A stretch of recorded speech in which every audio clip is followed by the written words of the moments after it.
corazón.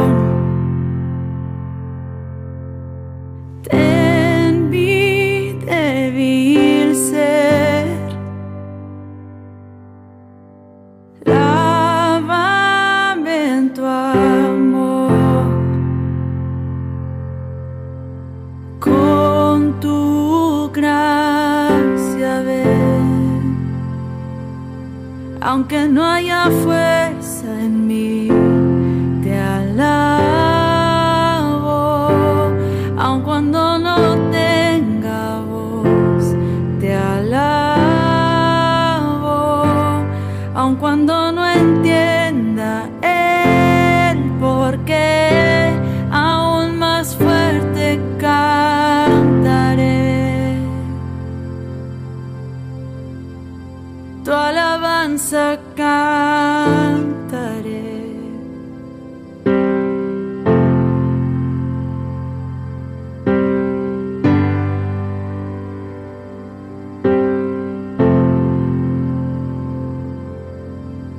Todo mi pesar, llanto y temor, tómalo, Señor, tú me sostendrás, aun en la batalla yo te alabo, aun en medio del dolor te alabo, aunque en un infierno sienta estar, aún más fuerte cantaré tu alabanza, cantaré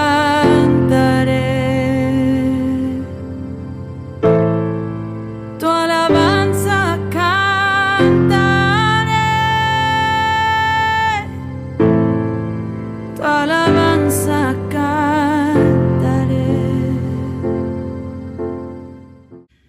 Dios les bendiga, amados. Es mi deseo, mi oración, que la gracia de nuestro Dios esté con ustedes, que el amor de nuestro Padre Celestial les arrope, les sostente en estos días difíciles que nos han tocado vivir. El mensaje de hoy va a ser breve. Es un mensaje que busca contestar una pregunta que en estos momentos en que compartimos estas palabras parecen muy relevantes. La pregunta es, ¿cómo podemos orar por la iglesia perseguida? ¿Qué es lo que ellos necesitan que nosotros pidamos delante del trono de la gracia de Dios? De eso vamos a hablar. Te invito a leer un pasaje de la Escritura porque quiero enmarcarlo en un pasaje. Está en Mateo capítulo 10, verso 16 al 31.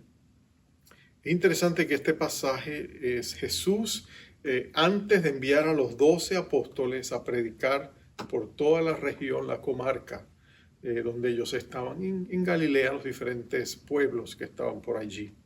Jesús les da instrucciones, las ha dado anteriormente, les ha enviado a sanar, echar fuera demonios, a predicar el evangelio del reino de Dios. Pero ahora en esta parte que vamos a leer, Él le dice lo que debían esperar. Jesús va a ser bien honesto con ellos. Esto es lo que dice Mateo 10, 16 al 31, dice la palabra. He aquí, yo os envío como ovejas en medio de lobos. Sed pues prudentes como serpientes y sencillos como palomas. Y guardaos de los hombres, porque os entregarán a los concilios, y en sus sinagogas os azotarán. Y aun ante gobernadores y reyes seréis llevados por causa de mí para testimonio a ellos y a los gentiles. Mas cuando se entreguen, no os preocupéis por cómo o qué hablaréis, porque en aquella hora os será dado lo que habéis de hablar. Porque no sois vosotros los que habláis, sino el Espíritu de vuestro Padre, que habla en vosotros. El hermano entregará la muerte al hermano, y el padre al hijo, y los hijos se levantarán contra los padres, y los harán morir. Y seréis aborrecidos de todos por causa de mi nombre. mas el que persevere hasta el fin, este será salvo. Cuando os persigan en esta ciudad, huid a la otra, porque de cierto os digo que no acabaréis de recorrer todas las ciudades de Israel antes que venga el Hijo del Hombre. El discípulo no es más que su maestro, ni el siervo más que su señor. Bástale al discípulo ser como su maestro y al siervo como su señor. Si al padre de la familia llamaron Belcebú, ¿cuánto más a los de su casa? Así que no les temáis, porque nada hay encubierto que no haya de ser manifestado, ni oculto que no haya de saberse. Lo que os digo en tinieblas, decidlo en la luz, y lo que oís al oído, proclamadlo desde las azoteas. Y no temáis a los que matan el cuerpo, mas el alma no pueden matar. Temed más bien a aquel que puede destruir el alma y el cuerpo en el infierno.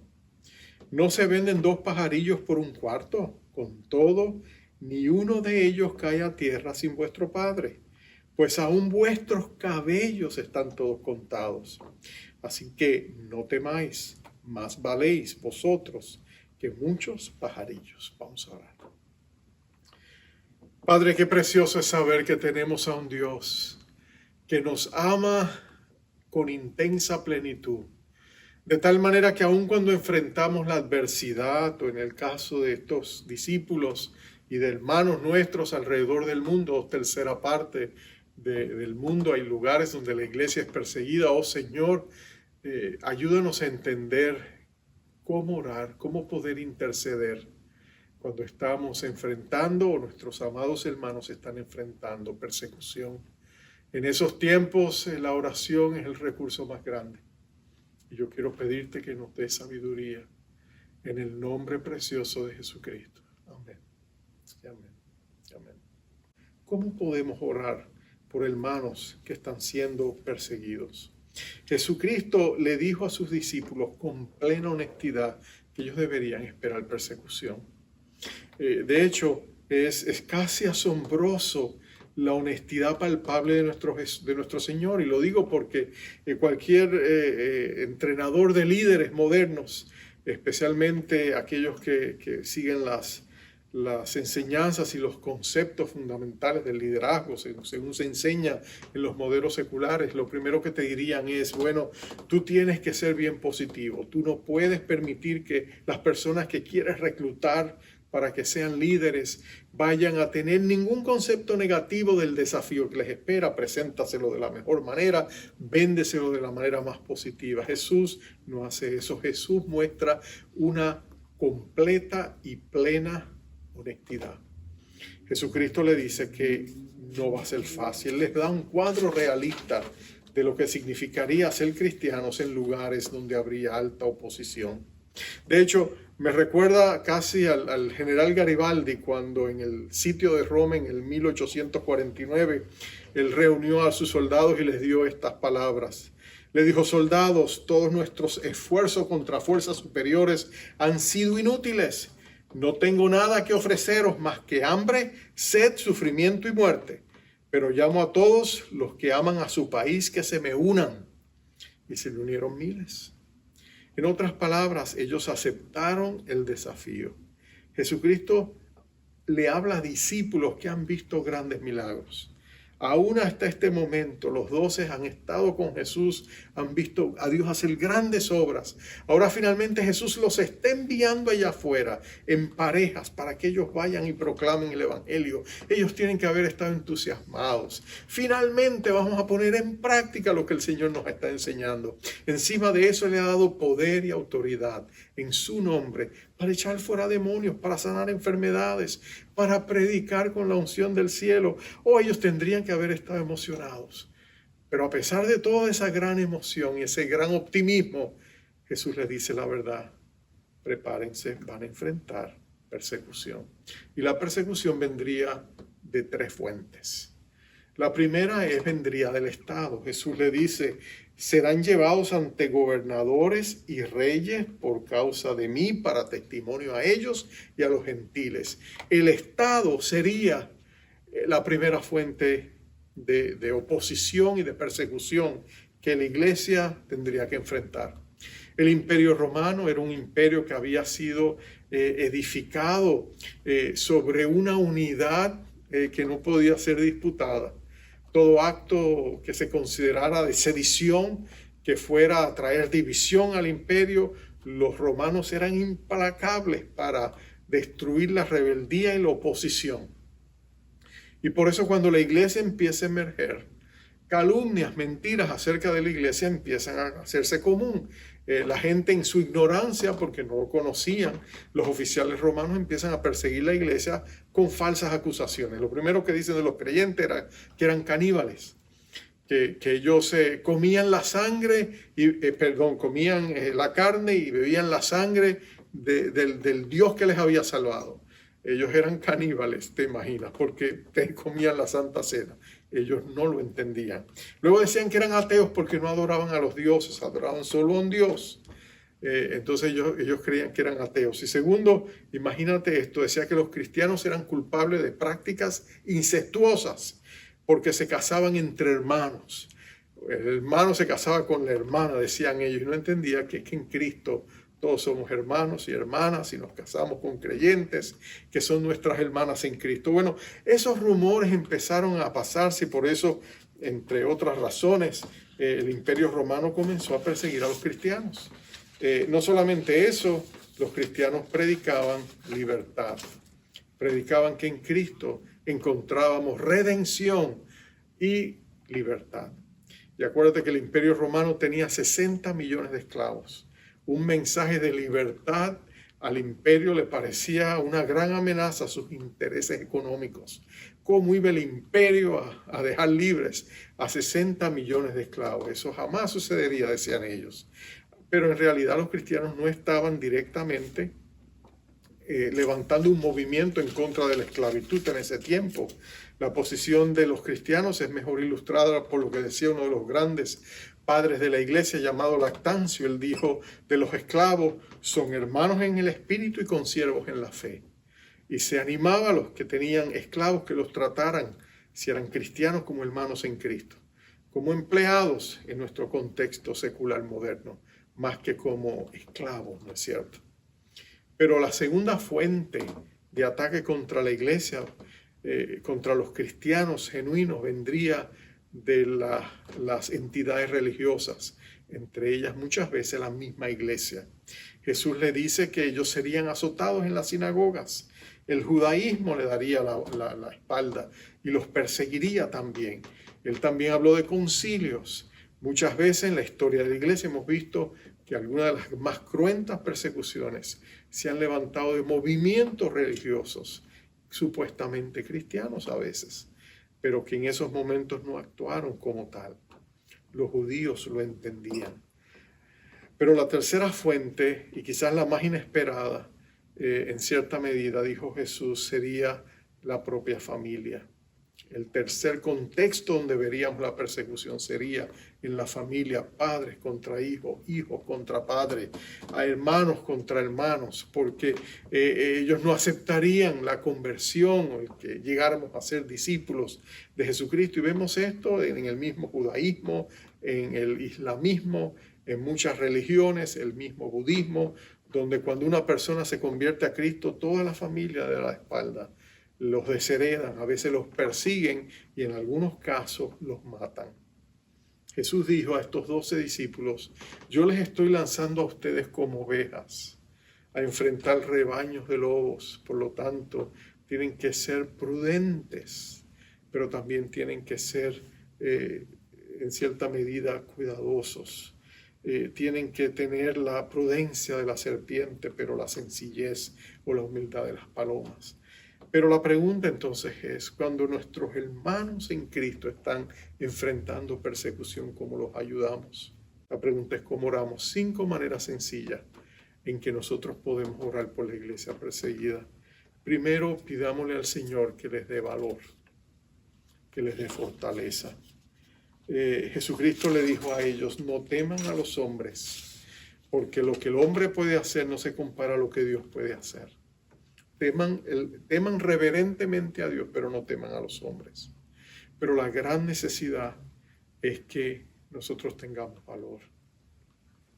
Cuando nosotros oramos por nuestros hermanos, el Espíritu de Dios les infunde nuevas fuerzas. Dios derrama abundante misericordia sobre sus vidas. Por eso es que tenemos que sostenerlos en oración. Oh, tú no te imaginas lo que representa sentir el apoyo de gente que está orando a favor de uno. Tú no te imaginas lo que eso representa cuando tú sabes que alguien te tiene presente delante de Dios. Martin Niemöller, que fue un cristiano que estuvo preso, entrando y saliendo de la cárcel por 7 años durante el régimen nazi, se dice de él que en una ocasión él estaba tan desgastado emocionalmente que pensaba ya prácticamente renunciar a su fe. De hecho, lo tenían en Berlín, en unas cárceles subterráneas debajo de las calles, donde nadie sabía lo que estaba pasando, y él estaba ya, después de haber estado en confinamiento solitario por mucho tiempo, estaba dispuesto a hacerlo todo. Y dice que cuando lo llevaron para presentarlo frente al juez en aquella prisión, el carcelero que lo llevaba acercó su boca a su oído y le citó un verso de la Biblia. Le dijo: torre fuerte es el nombre de Jehová, a él correrá el justo y será levantado. Y dice que ese momento Niemöller sintió una fuerza espiritual que él no tenía y que de pronto le fue impartida. Y él se paró delante de esa corte y, en vez de renunciar a su fe, declaró con valor lo que el Padre, lo que el Espíritu de Dios ponía en su boca. Con razón Hitler lo llamó a él mi enemigo personal, ¿no es cierto?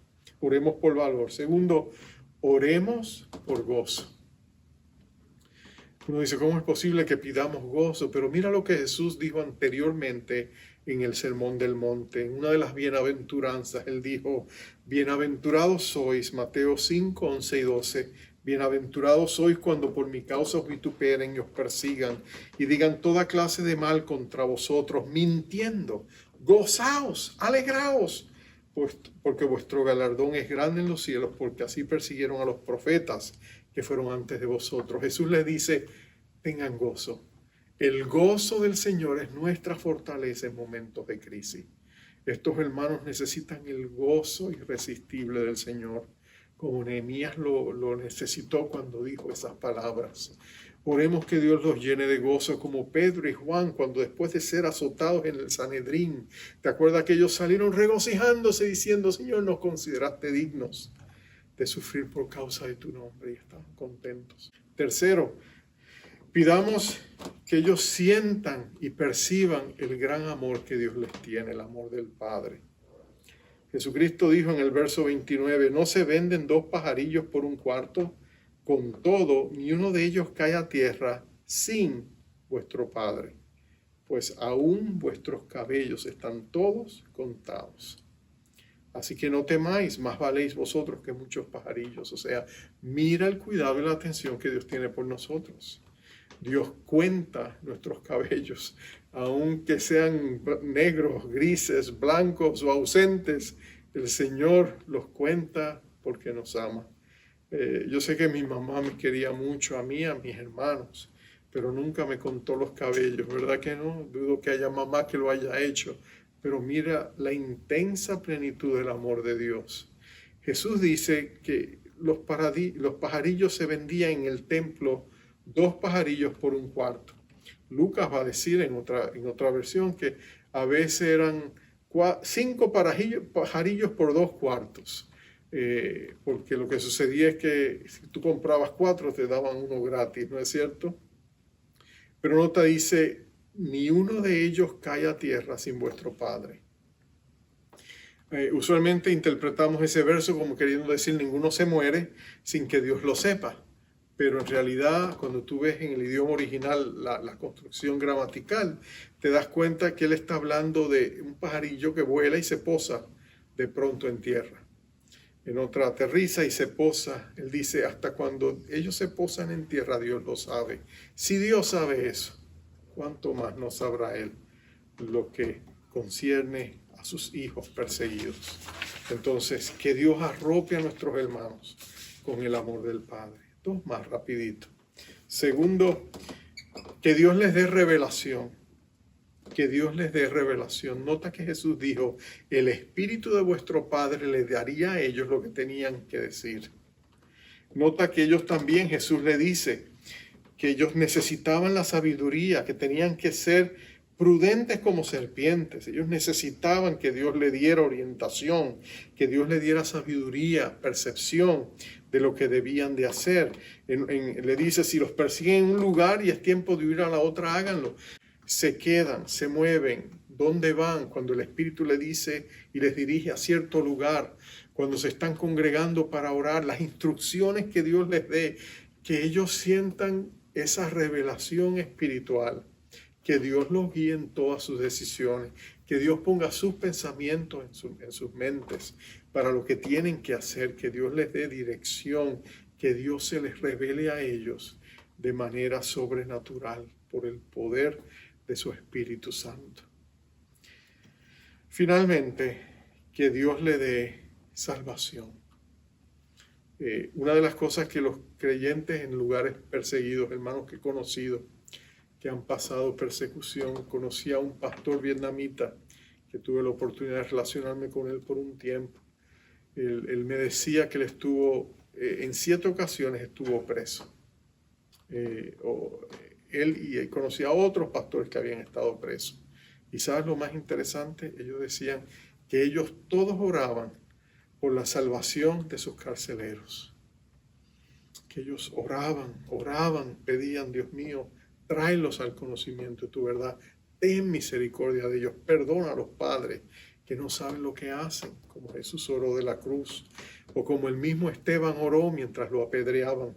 No les tengas en cuenta este pecado. Y Dios lo escuchó y salvó a Saulo de Tarso. En otras palabras, oremos por la salvación. Tú no sabes si de esos captores saldrán los próximos apóstoles Pablo y Pedro y todos los grandes hombres de Dios que va a usar. Porque cuando eso sucede, entonces tú te vas a dar cuenta que Dios ha escuchado tu oración. Donde quiera que la iglesia es perseguida, oremos que Dios los levante con grandes misericordias. Porque cuando Dios escucha nuestras oraciones y nosotros intercedemos por ellos, vamos a ver a Dios hacer grandes milagros y los celebraremos juntos cuando vayamos al cielo. Cuando Dios nos muestre, mira, la oración que tú hiciste, mira aquí la respuesta, en esta vida que conoció o en esta gran comunidad que conoció a Cristo, porque tú oraste, porque tú te acordaste de los que estaban presos, porque tú te acordaste de los que estaban sufriendo. Dios extendió su misericordia a ellos y ahora Dios comparte el galardón de ellos contigo. Vamos a orar. Padre amado, te damos gracias porque tú eres bueno y porque tú eres fiel. Te pedimos por la iglesia perseguida. Te pedimos por nuestros hermanos que están siendo perseguidos, por nuestros hermanos que están luchando, Señor amado, contra las huestes de maldad que buscan hacerlos renegar de su fe. Padre, te pedimos que tú los sustentes por el poder de tu Espíritu Santo, que tú les dé valor, gozo, que ellos sientan el amor del Padre, que ellos puedan orar, interceder por los que los tienen cautivos. Señor, que tú obres soberanamente en sus vidas y manifiestes el poder de tu gracia y el poder de tu amor. Que ellos sepan que sus vidas están dejando un legado de fe y que su sangre, aun si fuese derramada, será semilla para grandes movimientos por venir.